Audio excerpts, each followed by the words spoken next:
Welcome to Shallow. Join us as we explore the topics that are always on our minds, from beauty and wellness trends to balancing our careers and ambitions. These conversations fill our WhatsApp inboxes and social media feeds. We're diving into pop culture and asking the question, is it really that deep? This week, we're talking about career paths and work culture, how things have shifted from the work hard, get success formula to something way more uncertain. We're unpacking everything from university, girlboss culture, and Gen Z's lazy girl jobs to the disappearing clear path to success. Is it all changing for the better, or are the odds just stacked against us? Let's dive in.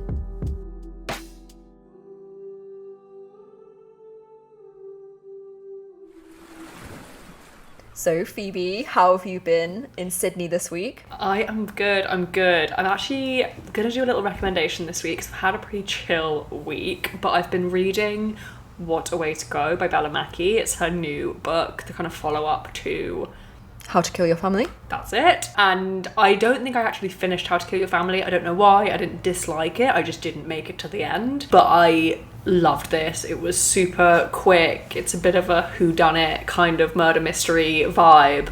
And yeah, super fun. Would 10 out of 10 recommend. Yeah, I really think she's such a great writer. I read How to Kill Your Family, and I think I was on the beach. It's such a good beach read. Yeah. I think all those kind of thrillery, kind of dark comedy books are really good for that. I always like to leave my book when I finish it as well, because I like to imagine that somebody's romantically coming onto the beach and finds this book and, it's well read and then they read it themselves. I did that with Everything I Know About Love with Dolly Alderton. I left it on the plane purposefully because I thought maybe someone's really struggling and they're going to pick up this book and it's going to be good for them. But yeah, I'm reading a book at the moment called Carla by Colin Walsh. I haven't finished it yet. It's kind of like an Irish number one bestseller about a girl that goes missing and how her friends kind of deal with that. It's kind of spooky. It's kind of got a bit of romance in there. I'm enjoying it. I haven't finished it yet, but it's looking good. Nice. I've never heard of that one, but it sounds great.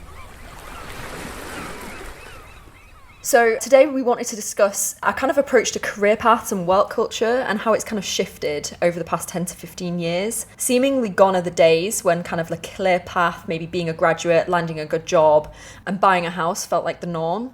We wanted to chat about how modern financial pressures and the competitive job market might be influencing young people's choices for maybe opting to travel more or living at home, to potentially rethinking the complete value of university itself. Plus, we'll be unpacking the girlboss narrative that shaped our generation's ambitions and Gen Z's hard pivot away from traditional routes towards a slower, maybe more nomadic lifestyle. But to start, I think we should go back to university for a second. Luce, how was your experience? What was your mindset before you went? Why did you go? Was it a bit of fun? Were you down to study? What was the vibe? Okay, I don't regret going to university. I want to say that off the bat. I think a lot of good things came from my experience. I don't necessarily, I'll get more into it, but I don't think maybe the content of what I was taught has shaped my career, but maybe going and having those experiences and moving to a different city was kind of pushed by this idea that I had to go to university. And in hindsight, I think we'll go into this some more in the episode, but in hindsight, I should have probably worked for a little bit and gone traveling and seen the world and just taken it a little bit slower, because at 18 years old, you don't know your own mind. You don't know your foot from your head. It's a complicated time in your life anyway. And then add the societal pressure of, oh, you need to go to university because otherwise you're not going to land a good job. Apprenticeships aren't the way that they were, because this was the narrative that was kind of shoved down my throat, was, traineeships and apprenticeships aren't the way that they were in the past. They're not going to give you that much. You're not going to get anywhere with your life. You have to go down this education academic path. And yeah, I think in hindsight, I would have taken a breather. But, it led me on to better things. I now work in film and TV.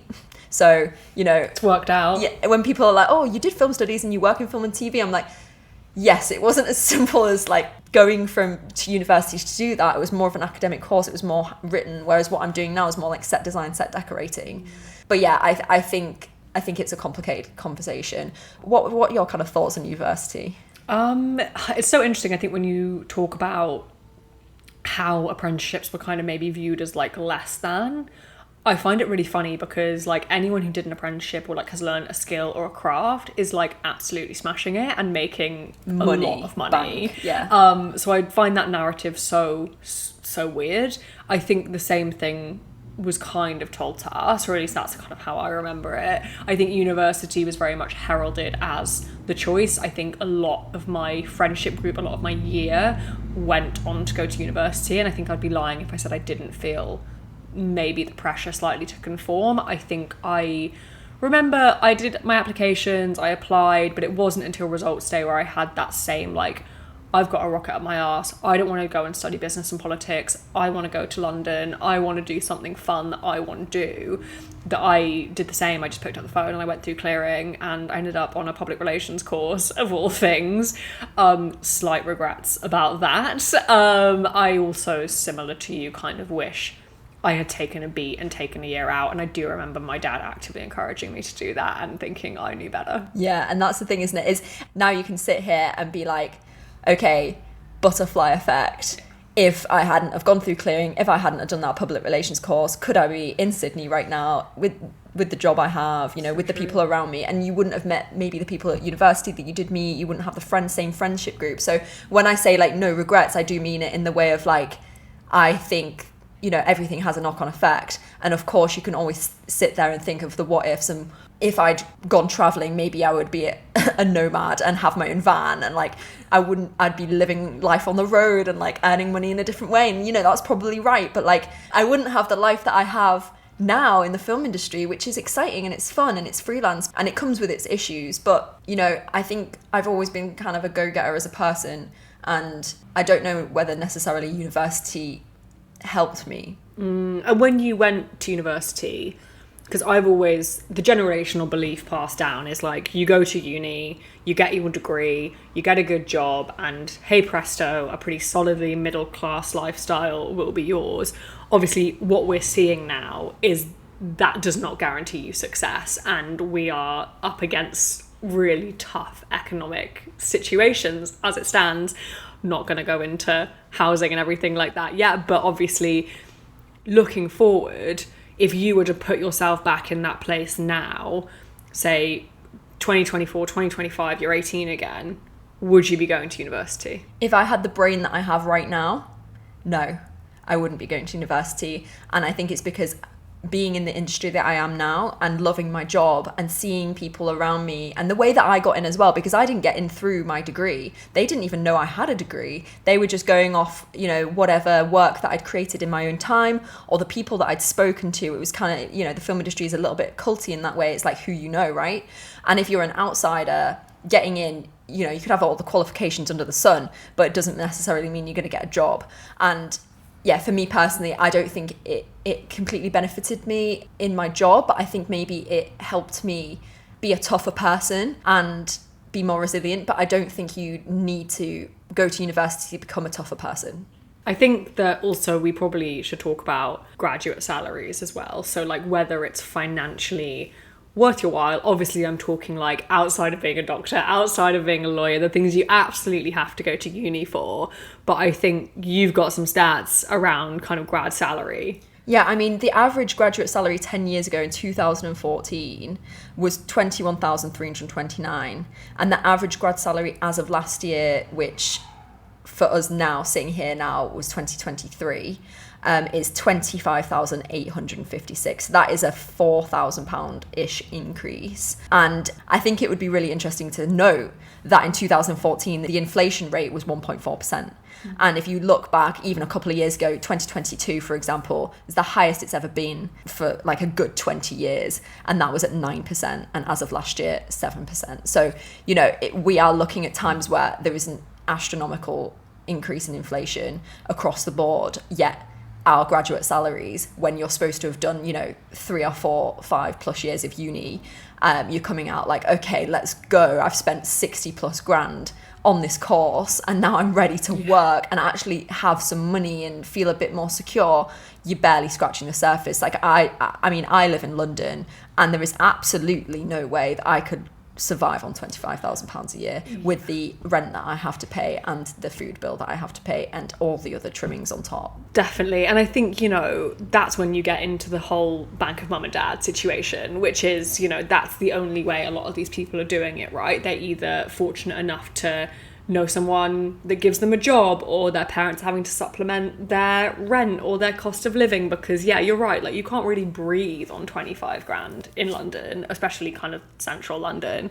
And I think what's happening now, and probably for the last kind of 5-10ish years, is that these graduates are being increasingly spat out with fuck all money, a really confusing heavy job market, and a lot of these things that were maybe promised to us, or maybe that our parents had the luxury of, for example, being able to buy a house on not a lot of money, having a good juicy pension waiting for them, are being kind of gradually taken away. Yeah, I mean, it was the whole narrative of, you know, you go to university and you'll come out the other end and you'll probably, you know, land yourself a bit of a middle class lifestyle. And I don't think that is correct to say at all. And, you know, there's this rising tuition fees as well, constantly every year. I think Labour have just risen the tuition fees again. Yeah, I think it's really interesting to ask the question, like, are young people really questioning the value of a degree? And I would say yes. And you know, you see these kind of articles floating around, you know, I love Taylor Swift, but there's a whole degree on Taylor Swift and her songwriting, and okay, you could probably do a whole English language lecture on her songwriting and her poetry that she writes, because, you know, she is a genius and she does have some really good things that you could probably unpack. Can Lucy Bell go one episode without talking about Absolutely Taylor not. Swift? I think it should be like a drinking game. Take a shot every time she says Taylor. But yeah, like, you know, you have these so-called Mickey Mouse courses, and I think as of the other day, there's a new one on Dua Lipa. And you know, as much as I respect putting, you know, successful women in the limelight, you know, I don't think of university and think, let me go and just like learn about Dua Lipa. And I'm sure there's a lot more nuanced conversation about it than her being a pop artist. But on the level of paying whatever it is, like 9.5, 10 grand a year, I don't think that's a responsible use of money. And yeah, maybe university's becoming a little bit of a joke. I mean, I'm not going to mention her name, but because she might not want me to, but one of my really, really close friends, you know, she did so many years in a pharmacy degree. And, you know, when you're 18, you're kind of, yeah, like we've discussed before, you're pushed down this path, you're told maybe XYZ is correct. And, you know, I think she went to a school where they very heavily relied on sciences, and, you know, the only path that you could take was an academic one. Yeah. And if maths, science, English. And if you strayed from that, there was something wrong with you, or you weren't utilising the tools that the school were giving you. And, you know, she's at the end of her degree after doing her pre-reg and thinking to herself, actually, am I a creative person? Do I actually want to do pharmacy? Or do I want to do XYZ? Do I want to create content? Do I want to be a food blog writer? Do I want to do something a bit more creative that's a bit more aligned with who I am as a person? And yeah, it's a lot of money to spend to then come out of the other end thinking, oh shit, what have I done? Yeah, definitely. I think also, if people aren't going to uni, what other options are available to them now? Because I think you could argue now, one thing that's in this generation's camp and our generation's camp was that we suddenly had all these options. And in many ways, that almost sounds very privileged, but it almost fed into anxiousness for me, because I was so conscious that I was going to make the wrong decision. And I was like, whether I do uni or a gap year or I go find a job, like I just didn't know which path to take. But I think a lot of these people now, students who are finishing up school, are maybe looking at these other options with a bit more of a spotlight on them, because uni isn't this be all and end all anymore. So moving out of uni, kind of into the workplace, obviously I don't think we can really talk about that as two females without touching on the kind of girl boss narrative. For me, it really dominated my thoughts. It was all over my Instagram feed. It was like the CEO. I think there's, you know, Sophia Amoruso, who founded Nasty Gal, Emily Weiss of Glossier, etc. I mean, obviously, let's just attack the term first. It's incredibly infantilizing. I think women can't just be a boss. They have to have their gender brought into it. Feels all a bit lame. But I think for me, I felt a bit more of a pressure during that time to be like, I should be running a business and I should be top of my game, because I was kind of being fed this messaging about it. Would you say that you felt similarly or no?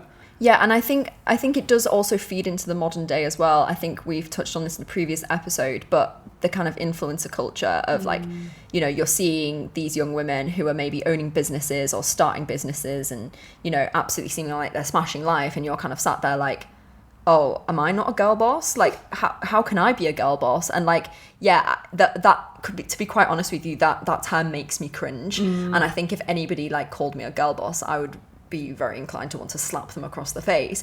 Like, I'm not a girl boss, I am a boss. I'm not a bitch, I'm a boss. I think there was this narrative, right, that like, you need to be powerful, you need to steamroll into these traditionally male roles in order to be successful.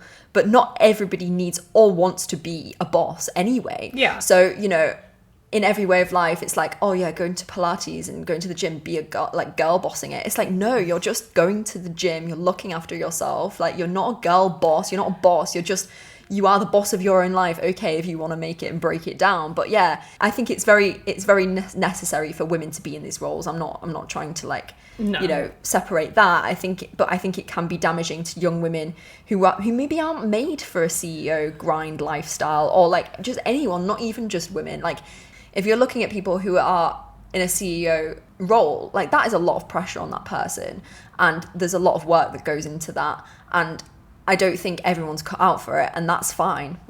I think there's so many positives in so many ways, which is seeing women own incredibly successful companies. I did find that inspirational. I think a lot of young girls growing up, I think if we're going to be totally positive about it, I think probably saw that and was like, I can do that, I'm going to become that. And I think that's a good thing. I think the slightly more damaging side of it is, one, do we do the same with men? Like, are we like talking about like men being bosses, being like, oh my god, like, whoa, whatever. But they also perpetuated this like grind, hustle, glamorization of like going to sleep at 4, waking up at 7, working until our eyes bleed. Yeah, it was the kind of like, look at this new planner that I'm bringing out, and you know, here's how I write my planner, and it's literally like, you wake up at like 6 a.m, you're going to bed at like 9 p.m, there's all these things in between. And yeah, I think the pressure of being a boss can maybe lead to these feelings kind of like an inadequacy and anxiety. And yeah, I think it's really interesting to reflect kind of on the impact of how social media perpetuates the notion that success looks a particular way. Like, they have kind of shaped it as this girl boss, like, this is what success looks like, and it has to involve you owning your business, you absolutely making stacks of money, whereas I think real success comes from within. I like that take. It's also really interesting now because obviously the girl boss trend feels so millennial, like so millennial pink. It's like a real sign of the times. Obviously with the younger generation, where's my 2-piece suit? Yeah, like, exactly. I think it's interesting because we're seeing the reaction to this from Gen Z, which seems to be quite a hard pivot in the other direction. I think, you know, they've got a lot of opportunity to travel, maybe career paths that didn't exist 10, 15 years ago, and all of those benefits. But it also comes with so many downsides as well. And, you know, we touched on it earlier in the episode, but it does feel a little bit like the cards are stacked against them now. Obviously, when it comes to finance, housing, healthcare, raising a family, on this point, at time of recording, the UK's birth rate is falling fastest of any in the G7. That's an 18.8% decline in fertility rate since 2010. And I think it's so easy to see why. You look at cost of living, you look at, you know, can people afford to have kids? And that, again, that butterfly knock-on effect of like, yeah, it's easy to see why they're shunning the workplace culture. What's the point? Why are they rising and grinding? Yeah, I think the UK especially is very stuck on this kind of Margaret Thatcherism of like, you know, if you work hard, if you look after yourself, you know, this individualism take, like, if you go to uni, if you do these step-by-step things, you will succeed. You will succeed. You will get a good job. You will get a house. You will get a car, etc., etc. And like, Margaret Thatcher aside, like, I don't think Gen Z are getting the same things out of that. Like, we're not going to uni. We're not, you know, earning massive salaries at the end of it, unless you maybe are going to an Ivy League doing, you know, finance. Yeah. I don't even know. Like, but that's true. Like, maybe being a finance shark is the only way at this point in time that you can go to uni, earn stacks of money straight off the bat. Like, I don't know whether Gen Z are bothered about it anymore. I don't know whether they're moving forward. They're just like, oh, I just want to enjoy my life. It does feel a little bit like that. I mean, you look at these concepts kind of more in the workplace now of like do less Monday, lazy girl jobs. I mean, that hashtag on TikTok has been viewed up of 14.5 million times. By me. By Lucy Bell. There's also a creator called Gabrielle Judge who's at Anti-Work Girlboss. She's a content creator on TikTok. She shares tips on how to find lazy girl jobs, work smart, not hard, and distancing your personal self from work. And she gets hundreds of thousands, if not millions of views. So this is clearly something that's resonating with this younger generation. I think to flip it over, have they taken it too far? Are they taking the piss? So I say, oh, like views by me, but like I say that in a kind of like laughing at myself way, because it's completely the opposite of who I am as a person. And I think part of that comes from being the eldest child, but also from being a millennial. Like I say millennial, I'm like almost a millennial, almost Gen Z. I'm a zillennial. But yeah, I think I have that kind of millennial attitude of like, I must grind. You work really hard. I must work really hard. I must achieve so-and-so by the age of whatever. And, you know, if I'm not doing that, then I'm doing something wrong and I'm not happy with myself. And, you know, I really commend people who are kind of taking this more laid back approach and being like, do you know what, life's not that deep. Like, I can have self-worth and not this insanely well-paid job and all these kind of trimmings that come with it. But yeah, you have to kind of ask the question as well, are they being financed in a different way? Yeah, that's an interesting one. I think from my perspective, all the Gen Zs that I've worked with all work pretty hard. I think they've got a really good balance to their life. They come in on time, they leave on time, and from what I understand, they generally leave their work at the door. And a lot of the time they'll come up to me and be like, Phoebe, you need to just chill the fuck out. And like, because they are just like, it's not that deep. Like, sorry to cut our own tagline, but that's often what they kind of tell me. And I really rate in many ways that mindset. But you do touch on something. Bank of Mum and Dad has never been bigger. A lot of things are being funded, and there's an expectation of funding now through parents, and that opens up a wider conversation, one that is increasingly more difficult to answer. I think on balance though, when it comes to work culture, I would argue that they are taking back their power and they're taking back their control. Like, if you're going to take things from me, we're going to take something back. And I think it's interesting to say as well, I mean, the industry that I work in, you know, is very often labelled as old school. And you kind of have these narratives of you can't leave the office or work until, you know, the boss has left. Or, you know, even if you finish at 6 p.m, if somebody who is of higher authority is staying longer than you, then you need to wait around for them. And I think what I have noticed is the more Gen Z, the younger generation being like, actually, no, like, I'm going to set a boundary here. I've been at work for 10 to 12 hours. Like, I've done my bit. And, you know, any work past this, I'm basically working minimum wage. And that's not what I'm here for. And they will be just like, I'm going home now. I'm done. And also, sorry to stop you there, but like, there is something that says like, if they're contracted those hours, because obviously you work on a freelance basis, you're on a contract basis. I think you're on a day rate as well. If they are contracted those hours, why should they stay over them? Well, yeah, it's just like you're sticking around just to save face. You're not there to benefit anybody else. You know, for me, my brain stops working around 4 p.m. anyway. So to get to 6 p.m, I'm like, well, this is an absolute feat. And that's not to say that I don't work hard. Like, you know, I do my job. I do it to the best of my ability. I really love working as well. Like, I love my job. Lucy's on the warpath. She just wants everyone to know that she works really I just want to fucking, for the record, just say that I work really hard. No, what I'm trying to say is that, you know, maybe when these Gen Zers get into those more positions of power and they have these higher paid jobs and they're in a more senior role, I think we're going to see a little bit of a change in the industry that I'm in, where, you know, there's not as much expectation to just sit around and wait for the boss to leave. And it's going to be a little bit more fair. You're going to be able to go to your doctor's appointments without feeling like you're shitting bricks asking for that. And I think that's really important. Like, yeah, your health comes first in every way. And I think that you need to make sure that is a number one factor when you're in a workplace, especially one that's so highly strung. they'll start setting the tone. Like, you know, it's that thing of like the older they get, the more they move up into these management roles. And, you know, they already are, to be fair. I think like, I don't know the stat verbatim, but I think there is a stat around the fact that Gen Zs are getting into middle management and they're the youngest generation to do so, like at this age. And the more that kind of rises up, the more we're going to see that kind of trickle down effect of actually this is how we like working, and it is more flexible and you can prioritize yourself and you can finish on time. And to be honest, if that leads into a healthier work environment, a healthier workplace, I'm all for it. I think I'm really seeing the kind of filtering out Yeah. situation, and I think even in my own brain, when I am taking a job or when I am applying for a job or wanting to do a contract, I do filter out maybe who is working on them and what kind of experience I've had with them in the past, and whether they, you know, allow for, you know, being able to go to a doctor's appointment or prioritize maybe my car's fucked and I need to get it serviced because it's dangerous on the roads. You know, that is another statistic.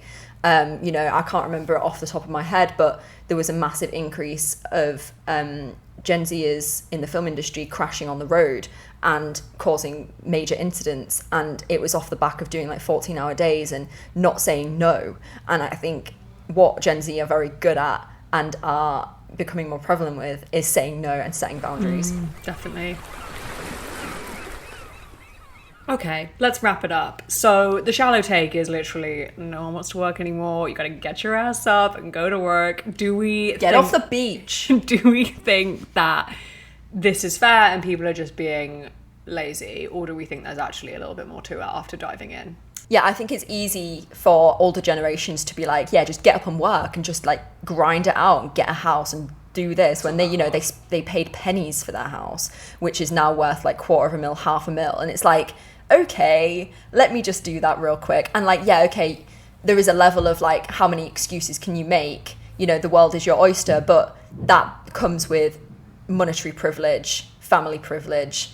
Do you have those privileges or not? And yeah, I don't know whether university is that kind of like get out of jail free card anymore, where it's a little bit more like, okay, if you don't have many options in terms of like money, maybe you can get a scholarship and go to university that way and maybe become successful and become a bit more middle class. Whereas now I think it's a little bit more like, oh well, if I get a scholarship and I go and do all those things, you know, am I gonna benefit from the end? And you know, I think, you know, don't get me wrong, I think university is a really good opportunity for people to get out of a family home, to get out of their comfort zone, to meet new people, to learn how to live on your own.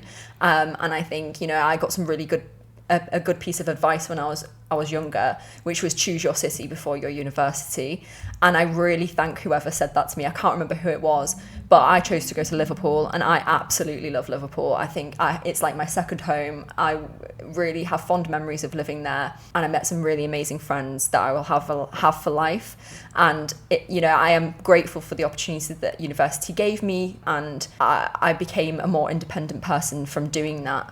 What my only gripe is with that is maybe I could have been a very independent person without having to pay $9,500 a year.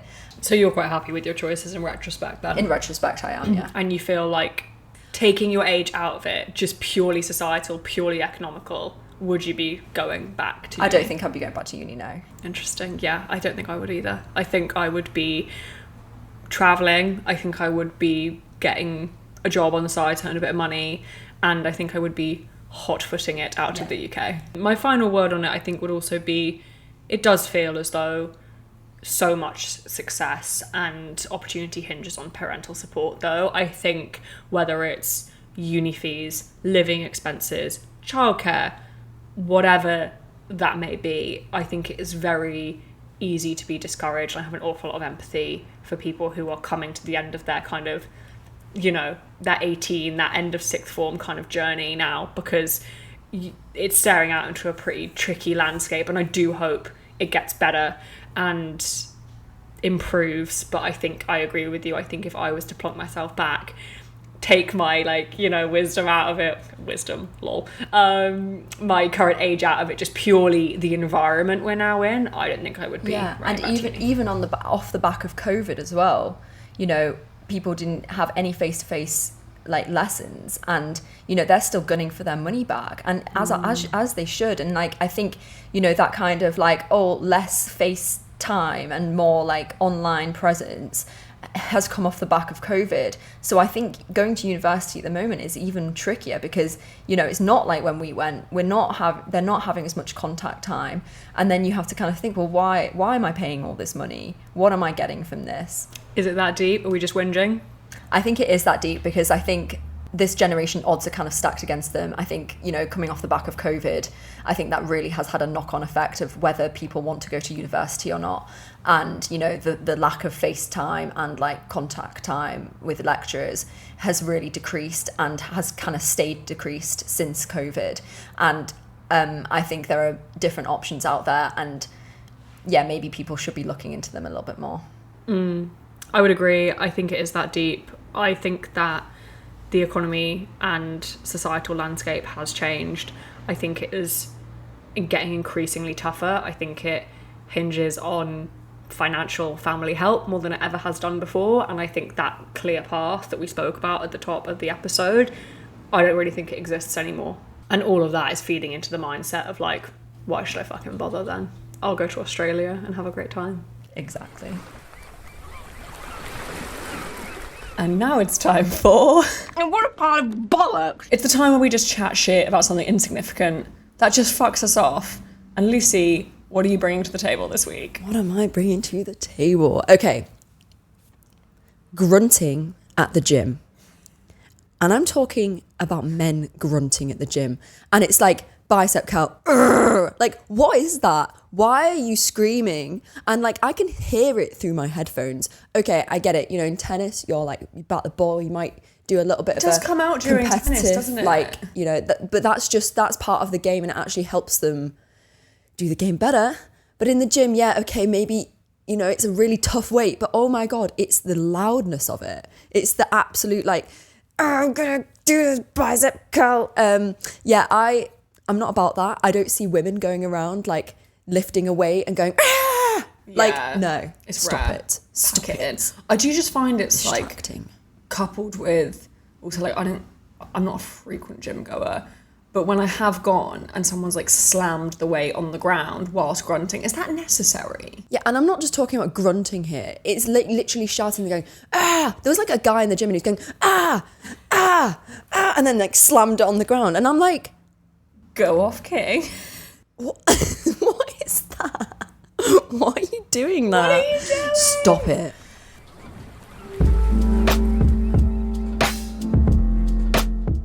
Thanks so much for listening to Shallow. If you enjoyed this episode, we'd love it if you could leave us a review. It makes a really huge difference in helping others discover the podcast. We always want to hear from you, so feel free to slide into our DMs, send us a bell, or follow us on Instagram at shallowpod, or send us an email at shallow@boxedoff.net. Shallow is a Boxed Off production, written and hosted by Lucy Bell and Phoebe Whittle. We'll see you next time.